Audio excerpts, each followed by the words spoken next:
So our story... I watch that movie every day. Yes, this story is called The Snowy Day. How do you think, I mean, I'm reading the words, but how else could I tell by looking at the picture on the cover of my book that this story might be called The Snowy Day? Because of snow. Yeah, it's as easy as that, right? There's snow on the ground. And this little boy walked through the snow. What did he leave behind him as he's walking? Footprints. Those are his footprints in the snow. On the top of my book, you guys see words. These words say Ezra Jack Keats. That is the name of the author. And the author of a story is the person who writes the words and the letters in the book. All right, Ann, are you ready? Yeah. Okay, sit still. Here's the little boy. He's got his red snowsuit on, and he is getting ready to play in the snow. Maybe not. And here's the title page. The Snowy Day. Whee! Yeah. What is he doing?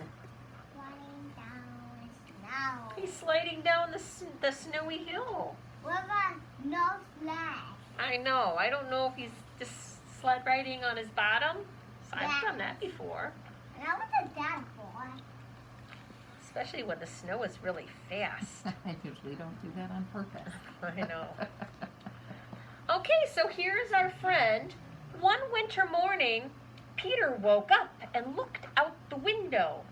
Snow had fallen during the night. It covered everything for as far as he could see. What? Not even choo-choo train? Isn't that fun when you wake up in the morning and you look out your window for the first time and you see snow?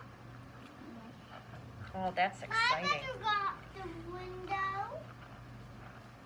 After breakfast, he put his snowsuit on and ran outside. The snow was piled up very high along the street to make a path for walking. Maybe you've seen high piles of snow like next to your driveway. Maybe if you go out and shovel your snow with your mom and dad, you get all the snow removed from your driveway, but then on the side of your driveway where you threw all the snow, it gets piled super duper high. Makes like little mountains by your house. That's fun. I would like to get higher. Tomorrow I'll make it snow. You like to. Crunch, crunch, crunch. His feet sank into the snow. He walked with his toes pointed out like this. He walked with his toes pointing in like that. You can tell it's changed his tracks in the snow. Then he dragged his feet slowly to make tracks. He found something sticking out of the snow that made a new track. It's kind of. What do you think he found sticking out of the snow that helped him make a new track as he walked? A line. Ice line. Let's turn the page and see. Colors. It was a stick. Does that make sense? Let's look at those tracks again. He found a stick. So these are the tracks from his feet dragging in the snow. But look at that other line. He was holding a stick and dragging it and made a line next to his shoe marks or his footprints. What?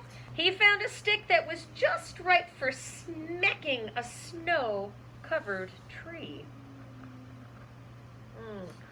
That looks like lots of fun. Is that something you would do at school or something you would do at home? How? Yeah, that's something we could definitely do at home. That would be fun. Yeah, but do that. Don't have enough place. Too many friends around us to do that at school. Down fell the snow, plop, on top of Peter's head. There he is making more tracks. Does he look like he's going up the hill or down the hill? Up the hill?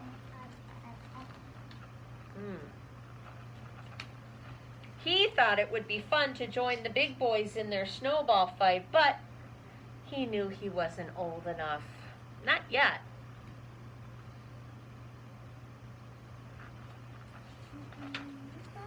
So he made a smiling snowman and made angels. We can do that. You guys are old enough to do that. Yeah. I've seen you do that on the playground. He pretended he was a mountain climber, and he climbed up a great big tall heaping mountain of snow. And then he slid all the way down. On his butt. On his butt. Not on his leg. On his bottom. You know I got pockets on my butt. He picked up a handful of snow and another and still another, and he packed it round and firm, and then he put the snowball into his pocket for tomorrow. And then he went into his warm house. He told his mother all about his adventures while she took off his wet clothes. When you play for a long time in the wet snow, your clothes tend to get wet, don't they? And he thought and thought and thought about them. Where is he doing his best thinking? A bear. In the bath, in a warm bathtub.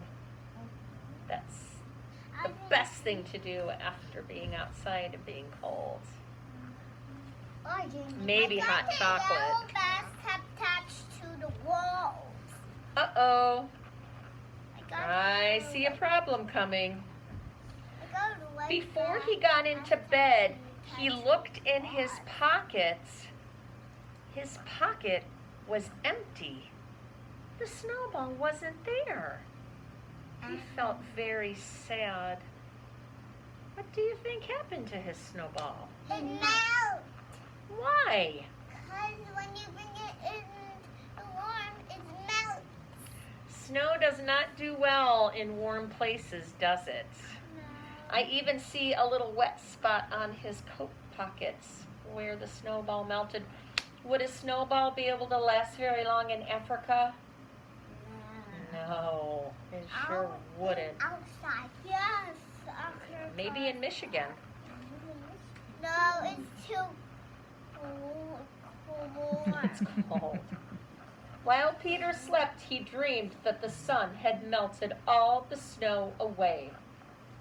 But when he woke up from his dream, his dream was gone, and the snow was still everywhere. New snow was even falling. No snow? New snow. I go eat the New snow's the best. So guess what he did? What? Peter, after breakfast, called his friend that lived across the hall, and they went out into the deep, deep snow together. Because snow is very fun to play with by yourself, but it's even better when you get to share a fun snow day with a good friend, right?